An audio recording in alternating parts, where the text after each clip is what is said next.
The entire hall froze as the Sheikh's voice rang out, speaking in Arabic no one could answer, except the janitor's 10-year-old daughter. She was nearly invisible in the bustling corridors of Al-Murad Cultural Center, her small hands clutching a worn book as her mother, Samira, quietly scrubbed the marble floors. A clerk muttered, "Just the janitor's daughter. What could she possibly do here?" The delegation from Aden had arrived early, their spokesman speaking only in Hadrami, and panic rippled through the hall. Then 10-year-old Leila stepped forward, voice calm and precise. "I will carry your words." The murmurs stopped. Idris Al-Farouqi, the sheikh, leaned forward, eyes narrowed. "Where did you learn that? Or who taught you to hold such command?" Before we dive in, if you like this kind of stories of overcoming adversity and justice, let us know in the comments where you're watching from. We love seeing how far these stories reach. Now let's jump back in. Enjoy the story.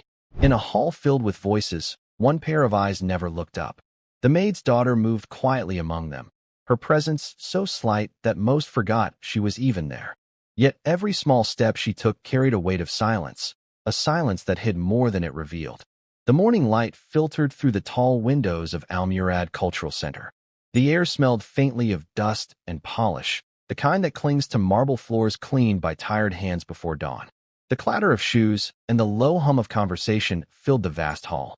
No one noticed the 10-year-old girl with blonde hair who sat on a low wooden chair near the service corridor, her feet not quite touching the ground. Her name was Leila, and today, like many days, she carried a book too big for her hands. The pages whispered as she turned them, though her eyes often strayed from the text to her mother. Her mother, Samira, worked as a janitor here. Her uniform, a pale gray blouse and navy skirt, worn thin at the elbows, told the story of long hours and little pay. She moved steadily, mop in hand, bending to the floor as men and women in fine suits passed by. None slowed to greet her. None offered more than a polite nod. Leila washed her mother's shoulders, the slight slump that grew heavier with each week. The family's debts weighed as much as the buckets she carried. Rent notices, unpaid bills, the quiet shame of asking for credit at the corner grocer. Samira bore all of it without complaint. Yet her daughter saw. Always, she saw. The people in the hall saw only what they wanted. To them, Samira was just the cleaner. And Leila, sitting there with her book, was only the maid's daughter. Too small, too unimportant to matter. But in her silence, Leila studied. She traced the curve of the Arabic letters on a passing banner, whispering them under her breath. Her lips formed the sounds of languages few here would recognize. Greek, Turkish, Hadrami, even faint strains of Latin. She had been taught in secret, not in classrooms, but in the quiet evenings when her grandfather's journals lay open on the kitchen table. A veteran, a linguist, a man who once carried honor like a banner, his memory now lived in her mind, word by word. No one here knew that. No one would guess. A voice boomed from the far end of the hall, calling attendants to prepare for the Sheikh's arrival. The sound echoed. Shoes clicked faster against the marble. Leila closed her book carefully and held it to her chest. Her mother glanced over, a small protective look, before dipping her mop again.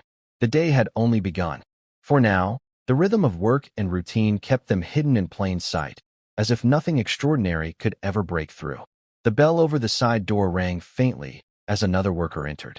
Voices softened into patterns of greetings, footsteps, and the occasional bark of an order from an overseer. Leila stayed where she was, book balanced on her lap, the world moving around her. She was a quiet shadow in a place that never looked twice at shadows. Samira wrung out the mop, her fingers red from the water, then moved closer to the reception desk. A clerk in a pressed white shirt brushed past her without pausing, his handkerchief brushing against her arm. He did not notice. He rarely did. Leila's gaze followed him. Then she looked back to her mother. Samira caught her daughter's eyes for only a heartbeat, just long enough to offer a tired, protective smile, the kind that said, "I see you, even if no one else does." That small glance was enough. Across the lobby, a group of young assistants gathered near a marble column. Their voices carried easily. "Too many guests today. We'll be running up and down all morning," one of them sighed, adjusting the sleeves of his beige jacket. Another laughed, a sharp sound. "At least we don't have her job." He nodded towards Samira, bending over the mop. "Can you imagine?" Leila's fingers tightened on her book, but she said nothing. She was used to these small dismissals. The words were not aimed at her directly, but they always landed close enough. The marble floor gleamed under Samira's hands, yet no one saw the shine. They only saw the uniform. At the far end, the entrance doors opened and a swirl of men in dark robes stepped in, their conversation layered and formal. They smelled faintly of incense and old wood, their words carrying the cadence of Arabic tinged with dialects from Yemen, Morocco, and Oman. Leila tilted her head, listening. The sound stirred something familiar, like a half-remembered melody. Her lips moved silently, shaping the words she heard, matching them in rhythm and meaning. She knew these dialects. Not from school, not from teachers, but from the journals of her grandfather, his notes pressed into her memory like markings on stone. But no one was watching her.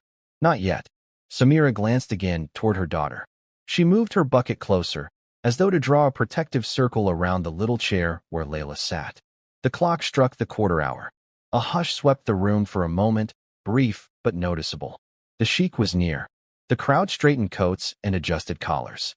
The day's order, so far untouched, was about to shift. And in the shifting, a small disturbance was about to surface. One that would place the maid's daughter where no one expected her to stand. The grand doors opened wider. A group of visitors filed in, carrying leather satchels and polished folders. Their shoes tapped against marble like small hammers. At the back of the group, an elderly man paused, frowning at a sign posted on the wall. It was written in Arabic, but not the Arabic he knew. The script was Hadrami, old and specific, drawn from the southern coasts of Yemen. The others walked ahead, unaware. He stayed rooted in confusion, whispering the words to himself. Leila's eyes lifted from her book. She watched his lips move, saw his puzzled brow. Her breath caught. Slowly, she slid from her chair, clutching the book to her chest with one hand, and stepped toward him. The hall was noisy, yet her small voice carried clearly when she spoke. "Sir, it says the meeting for regional archives has been moved upstairs. The second hall on the left." The man blinked, startled. He looked down. Only then did he notice her, small, blonde-haired, dressed in a plain blue cotton dress that brushed her knees. Her sandals looked borrowed, slightly too large for her feet. "You can read this?" he asked, his voice sharper than intended. Leila nodded, her gaze steady. "Yes, sir. It is Hadrami dialect." Her tone was soft, factual, without pride. She spoke the words again in their original dialect, her tongue shaping them with an ease that startled him further. The man stood still, studying her face. "And how did you learn this?"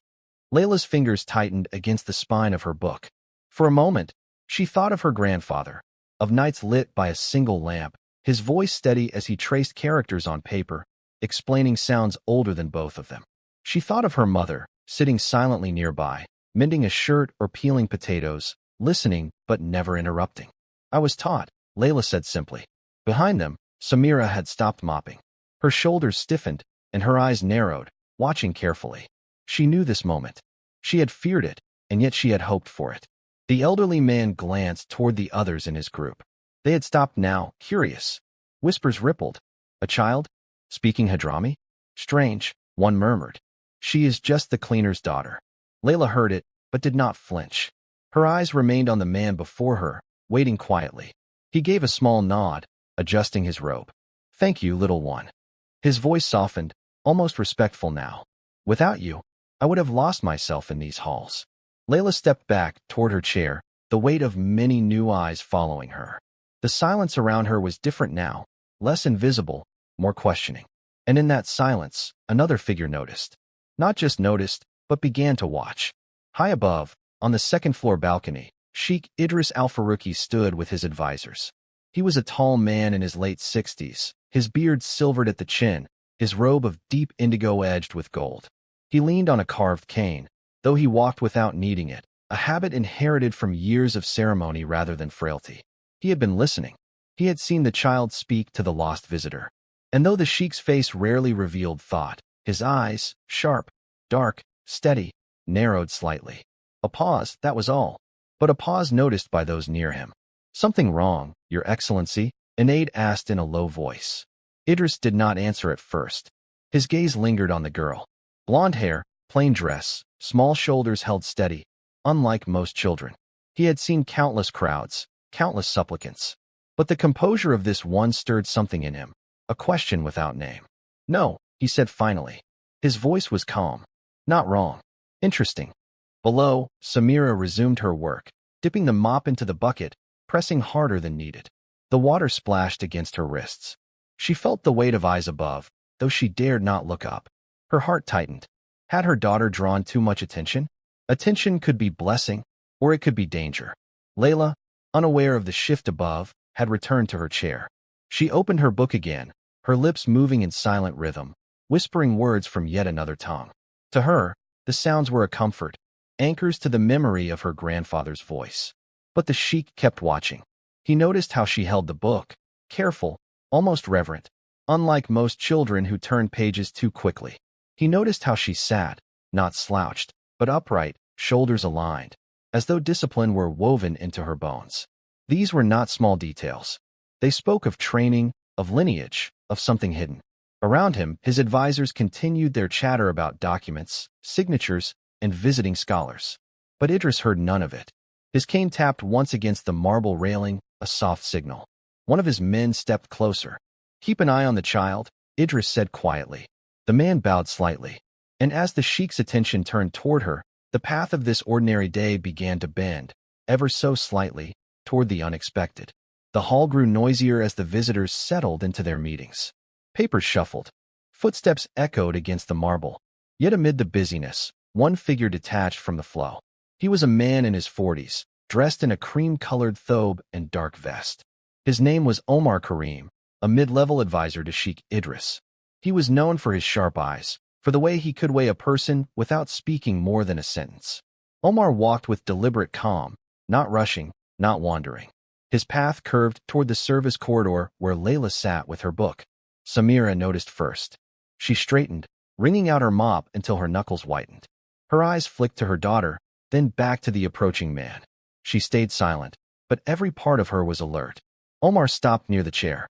He looked down at Leila, his expression unreadable. For a moment, he said nothing. He only glanced at the book in her lap, at the small hands holding it open with surprising steadiness. "What are you reading?" His voice was even, neither harsh nor soft. Leila looked up. Her eyes were clear. "Poems," she answered. Translated from Greek. Omar's brow moved, just a fraction. He studied her face for signs of jest, of childish fantasy. But her calm did not waver. "You understood the sign earlier?" he asked. Leila nodded once. "Yes. How many languages do you know?" Her answer came without hesitation, but without pride. 8. The word hung in the air, almost heavy. Omar tilted his head, studying her longer. He expected a child's fidgeting, perhaps nervous laughter. Instead, she held her silence, her book still open, her small shoulders square. Behind them, Samira shifted her weight.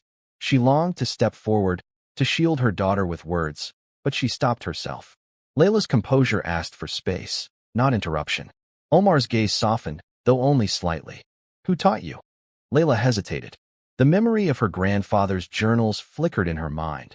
The ink stains, the steady hand guiding hers. "My grandfather," she said at last. "And my mother." Omar glanced at Samira then, acknowledging her for the first time. She bowed her head slightly, not speaking. Silence stretched between them. Then Omar gave a small nod. "Very well." He stepped back. His tone shifted, almost casual. "Would you be willing to come upstairs for a moment? The sheikh may want a word." Samira's heart stilled. Leila closed her book gently, as though sealing something sacred. She looked to her mother. Samira's lips parted, but she did not speak. Only a faint nod escaped her. Leila rose from her chair. And with that small, quiet movement, the maid's daughter stepped toward a place she was never meant to stand. The staircase curved like a ribbon of stone, leading to the second floor where light poured in through tall windows. Leila walked beside Omar, her small sandals tapping softly on each step. She carried no bag, no pen, only her worn book pressed gently against her chest. Behind her, Samira followed. Her gray blouse clung with the dampness of work, her skirt brushing the steps. She did not walk with the confidence of those above. She walked with quiet caution, aware that each step was a borrowed permission. The air changed as they ascended. Downstairs, the scents were of dust, polish, and sweat. Here, the fragrance of cardamom coffee drifted in the air. The walls were lined with carved wood panels, and soft carpets muffled the sound of movement. Servants moved silently in white gloves, carrying trays of glass cups, their eyes fixed on their duties. Leila noticed everything. The shift in air, the stillness of the guards at each corner, the way voices here spoke lower, as though words themselves weighed more in this space. A double door opened, and they stepped into the Sheikh's reception hall. It was spacious yet quiet, lined with shelves of books, maps rolled in brass holders, and calligraphy framed in dark wood. A long table stood at the center, polished until it shone. Around it sat men of stature, scholars, clerks, advisors, all pausing as the child entered. Their expressions shifted in unison, confusion, curiosity, and skepticism mingled together. Samira's steps slowed, her heart pounding. She moved closer to her daughter, though she knew she would not be the focus here. Her hand twitched as though to rest on Leila's shoulder, but she stopped herself. At the head of the room stood Sheikh Idris. His indigo robe gleamed softly under the light. He rested both hands on his cane, his eyes never leaving the girl. "This is her." His voice was low but carried across the hall. "Yes, Your Excellency," Omar replied.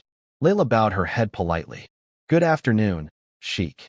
Her voice was soft, but it traveled cleanly, with the clarity of one used to respect in the words, if not the life around her. A ripple moved through the room. Some murmured.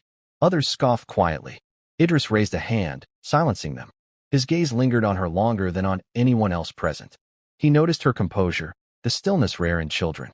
Samira lowered her eyes, clutching the handle of her cleaning bucket still in her hand. Here, she was tolerated, not welcomed. But her daughter had just crossed an invisible threshold. And in that solemn room, the first questions of her past would begin to surface. The chairs creaked softly as the men leaned forward. The sheikh gestured for Leila to sit at the end of the long polished table. The seat dwarfed her small frame, but she did not squirm or fidget. She set her book gently on the table, her hands folded neatly on top. Samira stood just behind her, bucket placed discreetly at the wall. She kept her head slightly bowed, though her eyes never left her child. Idris's voice carried no sharpness, only calm weight. "They tell me you read Hadrami." "Yes, Sheikh." "And Greek." Leila nodded. "And others." Murmurs rustled across the table like wind across dry leaves. One scholar leaned closer, whispering, "Impossible at her age." Another shook his head. "A trick, perhaps." Idris silenced them with a glance. Then his eyes returned to the child. "Tell me, how?" Leila hesitated, not from fear, but from choosing the simplest words.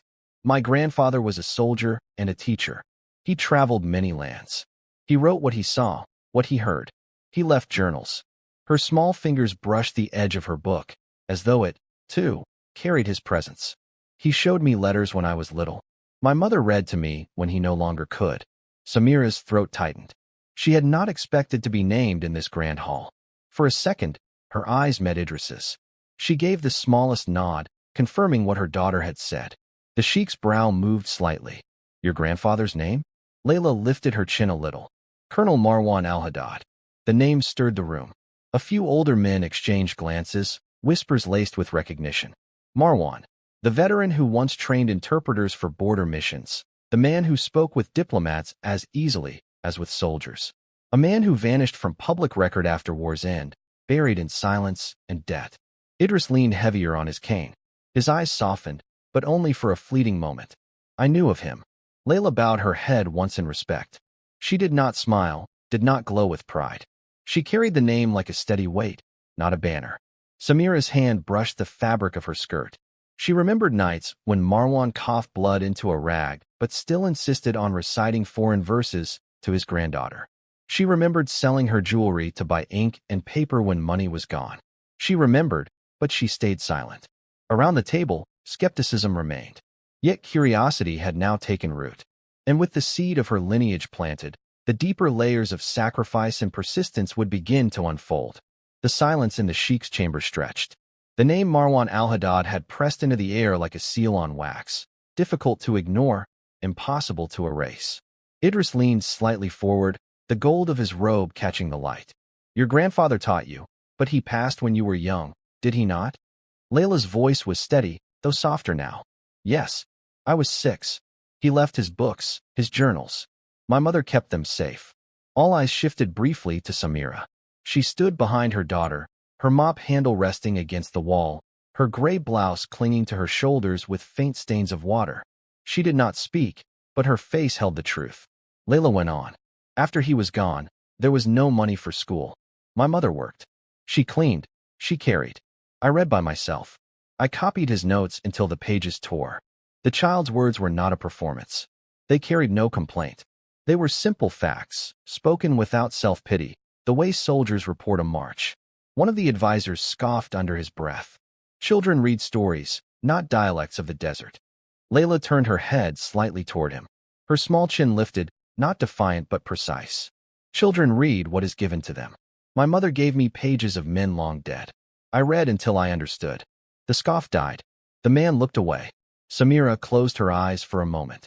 She remembered the nights her daughter spoke in whispers while she scrubbed uniforms for wealthy neighbors, too poor to pay school fees. She remembered the small hand tugging at her sleeve, asking what a strange mark meant in her grandfather's diary.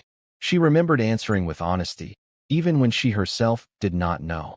Sacrifice was stitched into every moment of those years. Samira bore the weight of debt, so her daughter could hold the weight of words. Leila rested her hand gently on her book. I studied because he believed language can keep memories alive. If words are lost, people are lost. Idris's eyes flickered. Something within them stirred, a shadow of respect. He leaned back slowly, tapping the cane against the floor. Your grandfather was right. The room shifted again, quiet but undeniable. Doubt did not vanish, but it weakened. The maid's daughter had not only answered questions, she had carried her lineage into the room, like an uninvited guest who refused to leave. Samira exhaled softly, her shoulders loosening. But inside, her heart pressed tighter. Recognition brought light. Light also brought danger. And in that fragile balance, the first chance for her daughter to prove herself in action was about to come. The chamber doors opened suddenly. A young clerk hurried in, papers clutched tightly in his hands. His forehead shone with sweat as he bowed before the sheikh. Your Excellency, he said quickly, the delegation from Aden has arrived early. They are waiting in the East Conference Room. But, he hesitated, glancing at the papers. Their spokesman speaks only in Hadrami. We have no one ready. The words stirred unease. Murmurs spread around the table. One advisor muttered, the translator was scheduled for tomorrow. Another shook his head. This will cause insult. A delegation kept waiting is a wound to honor. Idris tapped his cane once, the sharp sound echoing. The room stilled. His eyes moved back to Leila. The pause lasted only a breath, yet it felt longer. Bring the girl, he said simply. Gasps whispered at the edges of the hall. A child? To represent them? Impossible. Dangerous. Absurd. Samira's breath caught in her throat. She stepped closer to her daughter, placing a protective hand on the back of the chair. She is only a child, she murmured, unable to hide her fear. But Idris did not move his gaze. And yet she understands what no one else here does. His tone was final, a stone placed firmly on the ground. Leila rose slowly. She held her book against her chest, not as a shield, but as a reminder of where her strength came from. Her small steps made no sound on the carpet. Samira leaned down, her lips close to her daughter's ear. Be careful, Habibti. Her voice trembled. Speak slowly. Do not let them trap you with pride. Leila gave the faintest nod. She did not smile, did not reassure. She simply met her mother's eyes for a moment, as though to say, I will carry this well. Omar stepped forward to guide her toward the door. His stride was long, hers short, yet she walked evenly beside him. The weight of every gaze pressed upon her, but her shoulders did not fold. The corridor beyond was cool and shadowed. Leila's sandals tapped again, faint echoes on the stone. At the end of the hall, the East Conference Room waited. Inside, men of rank and expectation would be ready, impatient for someone to speak their tongue. Samira followed as far as the threshold, then stopped. She pressed her damp hands together, whispering a prayer under her breath. And in the hush that followed, the girl stepped forward alone, toward her first proof in action. The East Conference Room was smaller than the Grand Chamber, but carried greater tension. Heavy drapes muted the light, and the air was thick with the faint scent of oud and coffee. Around a low-polished table sat the delegation from Aden, for men in long white robes, their headscarves marked with the red patterns of their homeland. Their voices overlapped, low and sharp, frustration already simmering. They stopped when Leila entered. Omar gestured quietly for her to step forward. This is the one, he said, though he offered no explanation. The eldest delegate narrowed his eyes. A child. His Hadrami tongue cut through the air like a blade. Leila lowered her head politely, then raised it again with calm. And in their dialect, pure and clear, she answered, "Yes, I am young. But I can carry your words safely across this table." The men leaned back, surprise flashing in their eyes. One covered his mouth with his hand, as if to hide a smile of disbelief. Another frowned deeply. The eldest folded his arms. "So you claim." Leila did not argue. She simply gestured to the papers he carried. "Please, begin." The man spoke, a long string of words, layered with idioms and local sayings rarely heard outside the southern coast. His tone was deliberate, meant to trip, to test. Leila listened without blinking. Her lips moved faintly, shaping the rhythm of his speech. When he finished, she turned toward Omar and the attending clerks. In flawless modern standard Arabic, she translated every phrase with precision, capturing not only meaning but cadence. The room shifted. One of the younger delegates whispered to another, disbelief painted across his face. The eldest tapped the table once with his finger, the gesture of a man who had just tested iron and found it solid. Silence followed, heavy yet respectful. Omar's eyes moved slowly to the Sheikh's men at the back of the room. Their expressions, once doubtful, had softened into reluctant acknowledgement. Leila stood quietly, her hands folded in front of her. She did not bow. She did not smile. She simply waited, calm and unshaken.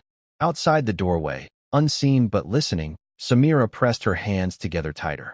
Tears pricked her eyes, but she held them back. Pride warmed her chest, but fear still hovered. Fear of what this recognition might invite. The eldest delegate finally nodded. "We accept her words. She carries them well." And with that, the balance in the room shifted. Whispers began to spread beyond those walls, carried not by the girl, but by the men who had just witnessed her. Words spread quickly, though quietly, like a soft wind through the corridors of Al-Murad Cultural Center. The delegates returned to their meetings, speaking in hushed tones, recounting the astonishing fluency of the maid's daughter. Some repeated her exact phrases, marveling at the precision. Others questioned what they had seen, unwilling to admit a child could accomplish such a feat. Back in the main hall, the murmurs had begun. Clerks and scholars who had previously ignored Samira and her daughter now exchanged curious glances. "Did you see her?" one whispered. "The child who translated for Aden?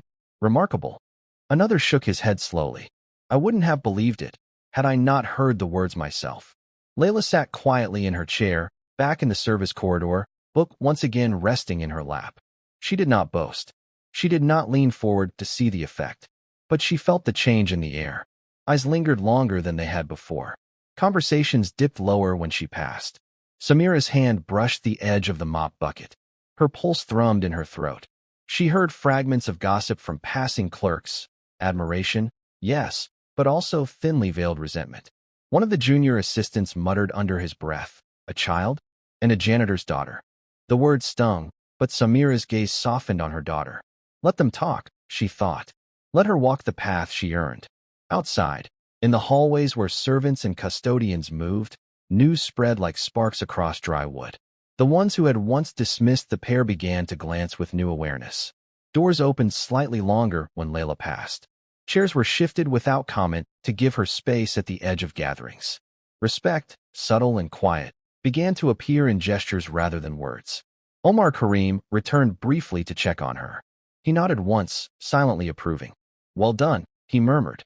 His voice carried no fanfare, only acknowledgement.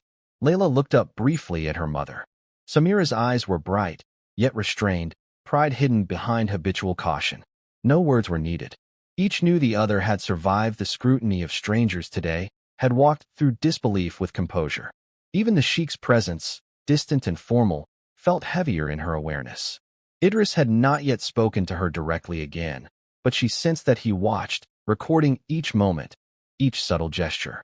In this quiet recognition, Leila understood something that even Samira did not say aloud. Respect could be reclaimed without declaration.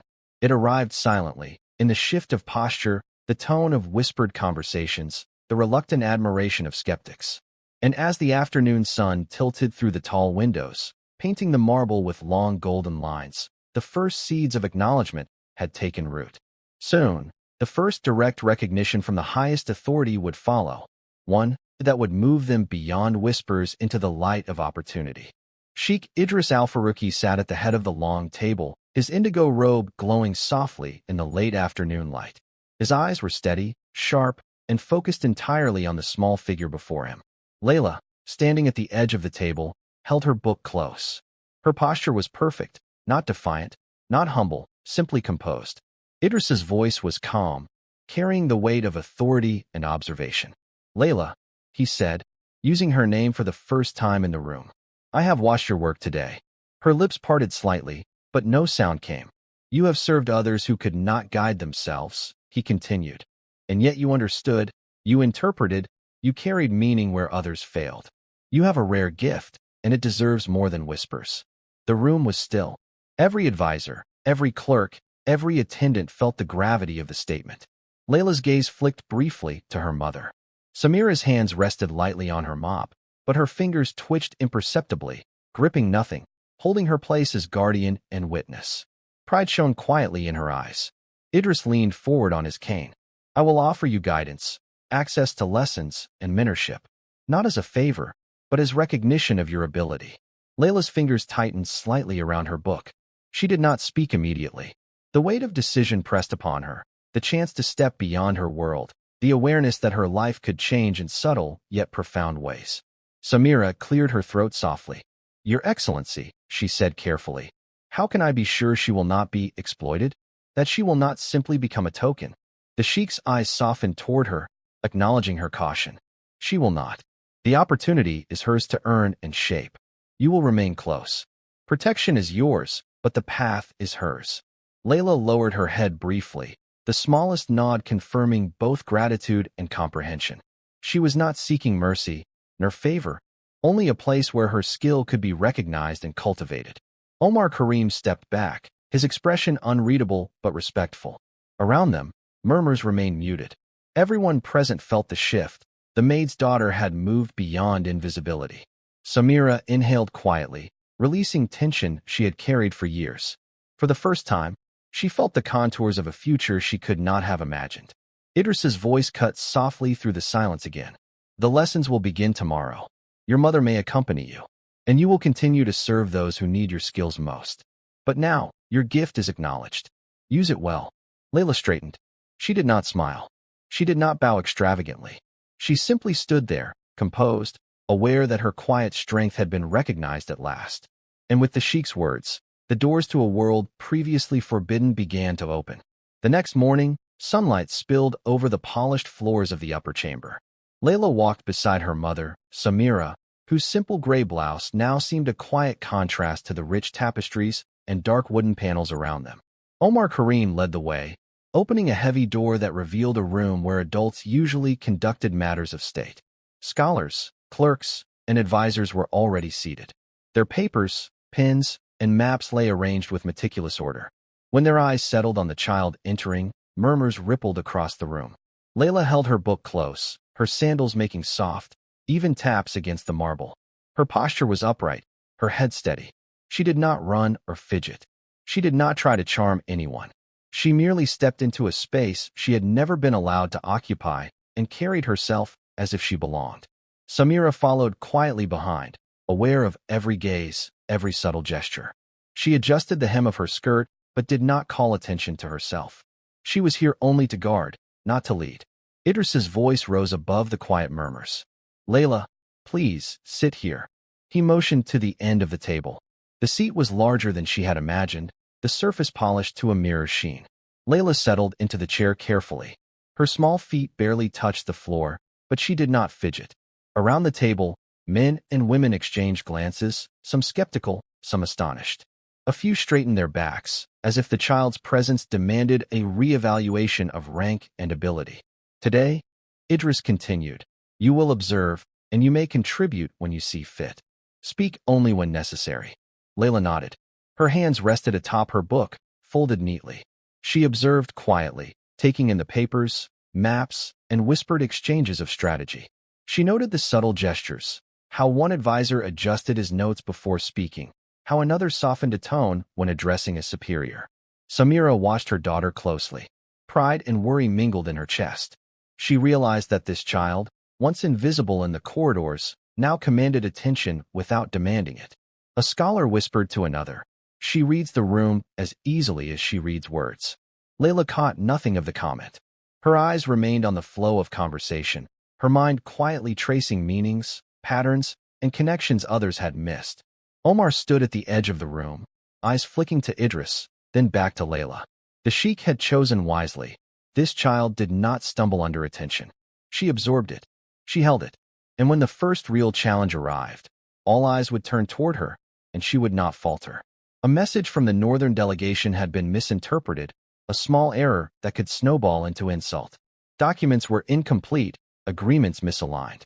The advisors whispered urgently, their brows furrowed with tension. Idris tapped his cane lightly against the polished table, the single sound demanding attention. "Leila," he said, his voice calm but firm, "the matter requires clarity, and quickly. Can you assist?" Leila rose, the book held tightly against her chest. Her small frame moved deliberately toward the stack of papers.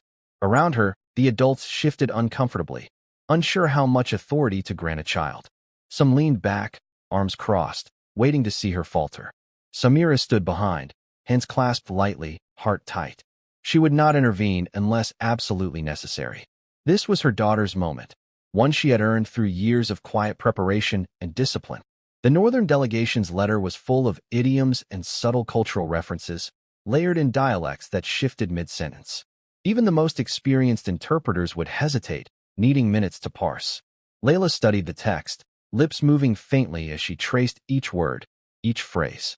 Her fingers skimmed over annotations she had made in the margins days before, lines learned by memory. Then, without hesitation, she spoke. Her voice was calm, precise, carrying the meaning of the letter to the assembled council and translating it in proper sequence. Each term, each subtlety, was captured. She anticipated questions before they arose, clarifying cultural references and aligning expectations. Whispers circled around the table. Advisors straightened. Delegates exchanged quick glances, some with relief, others with astonishment. The tension that had thickened the room seemed to dissolve as she continued, unshaken. Omar Karim's gaze softened. Idris's eyes, fixed on her the entire time, revealed the faintest trace of a smile, a rare acknowledgement from the sheikh. Even the skeptical delegates began nodding in quiet respect. Samira's hands pressed lightly against her chest. She exhaled slowly, almost imperceptibly, as relief and pride coursed through her. She had witnessed her daughter navigate what adults had feared. Leila concluded, folding her hands over the book. She did not linger, did not seek applause. The room absorbed the impact of her competence naturally. The clarity she brought was undeniable. Idris rose slightly, cane tapping once. "The matter is resolved. Thanks to her precision, misunderstanding has been avoided." "Well done, Leila." For a fleeting moment, the room was still, not with tension, but with recognition. And with that recognition came something tangible, a symbol of respect and reward that would change the course of both their lives. Sheikh Idris stood at the head of the polished table, his indigo robe catching the afternoon light. Advisors and delegates gathered around, their murmurs subdued, eyes flicking toward the small girl at the edge of the room. Leila stood quietly beside her mother, book pressed gently to her chest. Samira's hands were folded, knuckles white with tension, though her posture remained straight. She had scrubbed floors, carried buckets, and shouldered debt for years, and now she watched her daughter receive what neither had dared imagine. Idris spoke clearly, his voice carrying to every corner of the room. "Leila, your precision, discipline, and quiet judgment have resolved issues that even seasoned interpreters could not. Today, I formally acknowledge your gift." He gestured to a sealed envelope on the table. "This scholarship ensures your education will be supported. Your talent will have room to grow." Leila's small fingers closed over the envelope, feeling its weight, not of paper, but of possibility. She did not speak. She did not leap or smile. She only nodded once, a single movement of acknowledgement and gratitude. Then Idris turned to Samira, and to the mother who nurtured and protected this talent, who sacrificed silently so that another might flourish. "You are recognized as well. Your position here is secured, with respect and fair remuneration. The family will also receive an honorarium for their contributions, sufficient to settle debts and improve your home immediately." The room was hushed. Clerks and scholars stared, some incredulous, some nodding with restrained approval. The gesture was not charity. It was respect earned through skill, patience, and quiet endurance. Samira's throat tightened. She blinked rapidly, suppressing tears. No one in the room needed to notice the pride in her eyes, yet a few did. They saw the janitor's uniform, gray and plain, standing beside the indigo robe of the sheikh, and understood the bridge that had been crossed. Leila slid her hands around the envelope, then let them fall lightly to her side. She did not speak of pride or victory. She simply stood tall, carrying her accomplishment with calm dignity. The sheikh gestured to Omar Karim. Ensure they have what they need to begin this next stage. And let them know, always, that their worth is inherent, not granted. Samira exhaled, a slow, relieved breath she had never allowed herself before. She and her daughter exchanged a glance. No words, only recognition of the moment. Outside the hall, whispers began again. But this time, they were not doubts or disbelief. They were acknowledgement, admiration, and respect. And in the quiet aftermath of public recognition, private moments of gratitude began to flow from those inspired by what had been achieved. Leila walked beside her mother, their steps quiet on the polished floor. The envelope and symbolic check rested lightly in her hands, yet their weight felt more profound than anything she had carried before. People passed by, some pausing briefly. A scholar, previously skeptical, approached and lowered his voice. Your translation today, it was impeccable. Thank you for showing us how precise language can resolve conflict. Leila inclined her head, small and measured. She offered no grand words of reply. Her acknowledgement was the nod itself, simple and dignified. Another voice came from behind a partition. One of the younger clerks had overheard her work and whispered thanks to Samira. Without her, we would have faltered. Please thank her for me. Samira's lips twitched into a faint smile. She touched her daughter's shoulder lightly, fingers brushing the cotton of her dress. She already knows, Samira said softly, though there was no need. Her eyes, glistening, reflected the pride she dared not speak aloud. Even Omar Karim lingered nearby, his presence quiet yet reassuring. He offered no applause, only a brief, approving glance, the kind that carries weight without sound. Leila moved down the corridor, stopping to hand a small note she had prepared to a clerk. In neat, careful handwriting, it conveyed gratitude for patience, understanding, and the chance to demonstrate her skill. She folded the note, letting it rest gently on his desk. The gesture was subtle, but the clerk's eyes widened, and a soft smile curved his lips. Samira followed close behind. She felt the warmth of acknowledgement not just for her daughter, but for herself.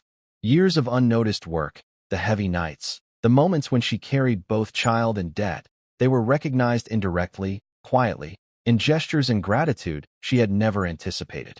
Leila paused near a small fountain in the center of the hall, watching the water ripple with a calm rhythm. She tucked a stray strand of blonde hair behind her ear, then looked at her mother. Samira met her gaze, understanding the silent exchange. The journey had begun, and they had stepped together into something new. For the first time, neither of them felt invisible. They were seen, acknowledged, not as curiosities, not as tokens, but as individuals whose discipline, courage, and quiet intelligence had earned respect. And in that gentle, almost private reverence, they shared a small, wordless acknowledgement of the change that had begun in their lives. Yet, even with admiration, opposition would not be far behind. The next challenge would test not just skill, but the resolve to claim rightful recognition. Idris had stepped away briefly, leaving the room under the supervision of a visiting dignitary, Minister Rashid Al-Qadri, a man in his 50s, known for scrutinizing competence with a sharp, unyielding eye. His cream-colored robe and silver-embroidered sash made him appear more imposing than he already was. Rashid's gaze fell immediately on Leila, seated at the end of the long table, small and composed, book in lap. He leaned forward slightly, hands clasped, and studied her as one might a puzzle, trying to detect flaws where none existed. "You are the girl who translated for the Aden delegation?" he asked, his voice low but cutting. Leila lifted her head calmly. "Yes, sir." He arched a brow. A child, and the daughter of a janitor, leading discussions meant for trained interpreters. Are we to trust that your understanding is accurate? That your comprehension is not coincidental? Samira tensed beside her daughter. She pressed her hands together, suppressing the instinct to speak. She had trained herself to let Leila carry these moments alone. Leila's voice was measured, steady. Every word I translated has been verified by the delegation. Their acknowledgement was immediate. Accuracy is not determined by age or station, only by understanding. Rashid's eyes narrowed, unconvinced. Understanding alone does not suffice. You have yet to face the full pressure of interpretation under negotiation. I am ready, Leila replied simply. Her small hands rested lightly on her book, fingers still and precise. There was no bravado in her stance, only clarity. Samira's lips pressed together tightly. She exhaled slowly, holding back pride, fear, and hope all at once. This was the moment she had feared and prepared for, the confrontation with those who would not yield respect without proof. Rashid studied her for another long beat. Then, in a deliberate tone, he continued, "If what you claim is true, you will demonstrate it. There is a message from the Eastern Trade Council, complex and layered. Translate it. Any error, and we will see the limitations of your knowledge." Leila inclined her head, opening her book to a blank page she had prepared for notes. Her calmness anchored the room, even as whispers rose around the edges. Samira's heart thrummed. She clenched her hands lightly, gripping nothing, letting her daughter step forward alone. Leila took a deep breath, her mind tracing languages and idioms, her fingers ready to note subtleties. This was no longer practice or observation. This was the moment of undeniable proof. And when she spoke, every doubter would face a truth they could not ignore. The Eastern Trade Council's message lay on the table, sealed and dense with layered dialects and cultural references. Advisors hovered, uncertain if a child could navigate such complexity. Minister Rashid Al-Qadri watched closely, his eyes sharp, anticipating hesitation or error. Leila opened her book, glancing at the margins where she had practiced similar translations. She did not speak at once. Instead, her lips moved faintly, tracing the rhythms of the text, each syllable echoing the cadence of those languages she had learned from her grandfather's journals and her mother's careful guidance. Rashid's gaze remained fixed, his posture rigid. The room's tension thickened. Even the Sheikh's aides leaned forward slightly, sensing the critical moment. Samira stood behind her daughter, silently urging calm, heart hammering in quiet rhythm. Leila began.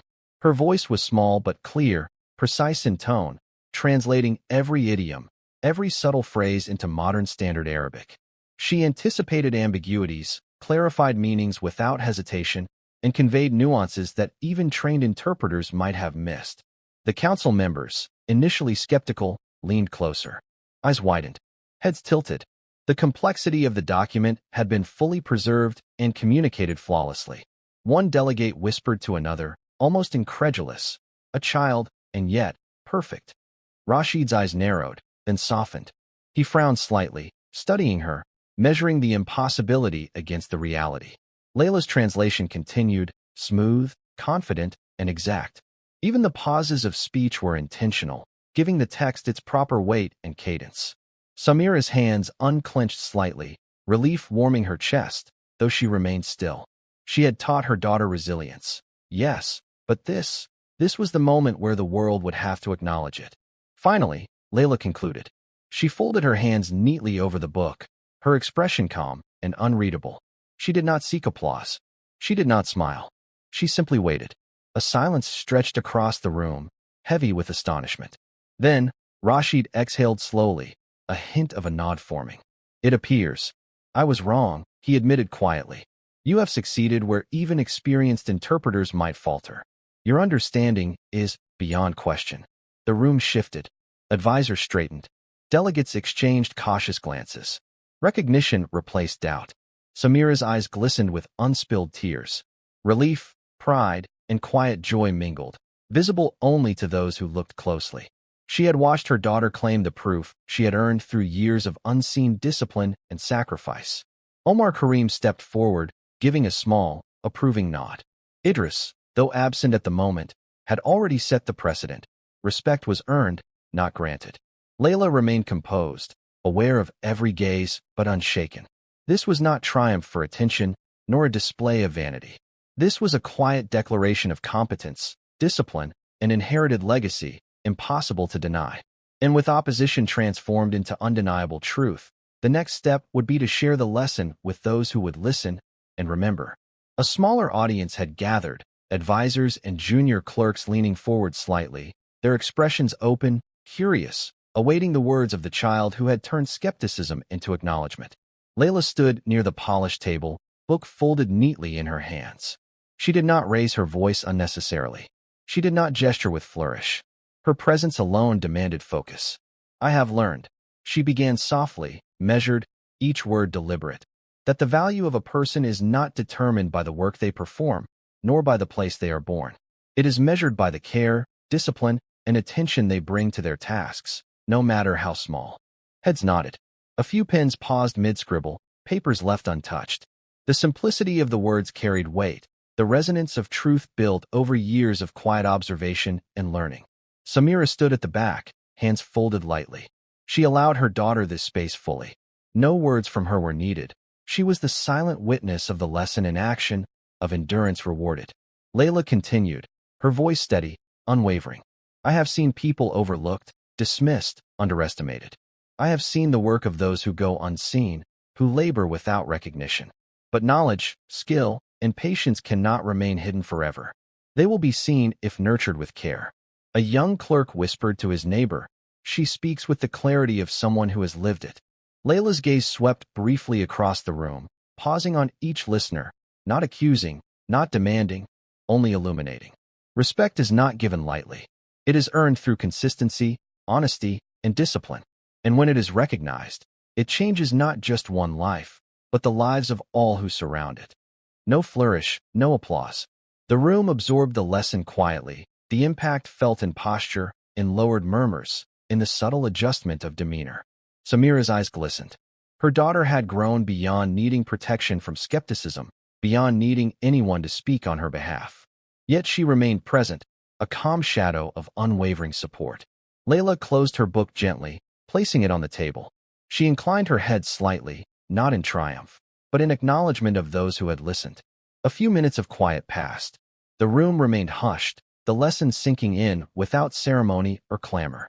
And in the quiet that followed, the culmination of recognition, diligence, and legacy would be sealed, not with words, but with a shared moment between mother and daughter, marking the end of one chapter and the beginning of another.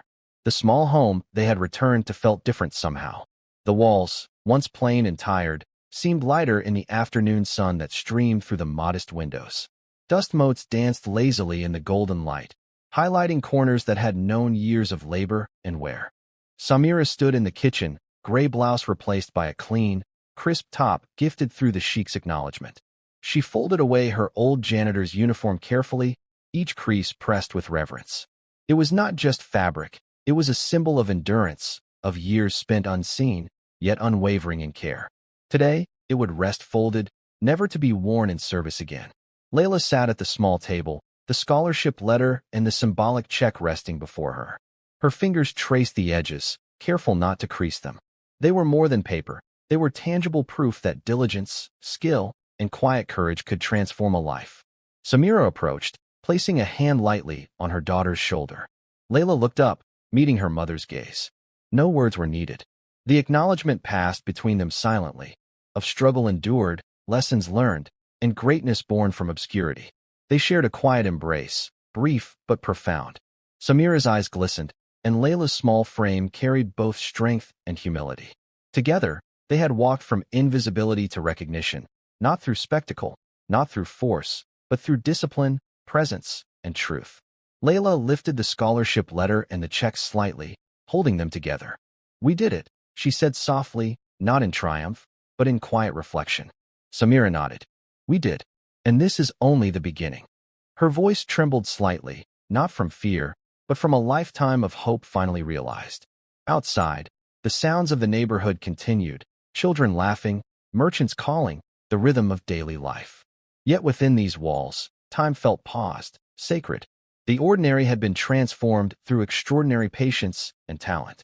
The mother and daughter shared one last look at the modest furnishings around them, worn chairs, a small bookshelf, the little table where they had planned, studied, and dreamed. All had been witnesses to their perseverance. Leila set the letters down, folded her hands, and simply sat. Samira joined her, close, protective, proud.